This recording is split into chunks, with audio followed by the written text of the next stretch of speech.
Are you wondering the quickest way to apply for Social Security Disability Insurance or SSDI benefits? My name is Caitlin Wildoner, and I'm an attorney who helps disabled clients obtain their disability benefits as quickly as possible so they can focus on getting better.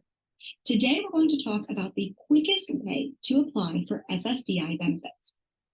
The quickest way to apply for Social Security Disability Insurance or SSDI benefit is to apply online directly with the Social Security Administration.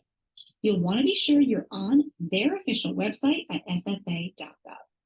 The online application process will allow you to complete the necessary forms and submit the required documents electronically, which may help to expedite the application process when compared to applying via mail.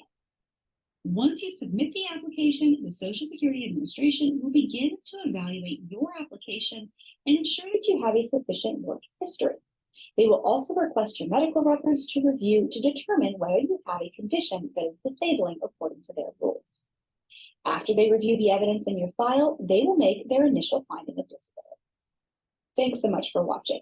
If you're disabled and unable to work, click the scheduling link below or give us a call directly for a free consultation where we discuss your case and see what I can do to help you.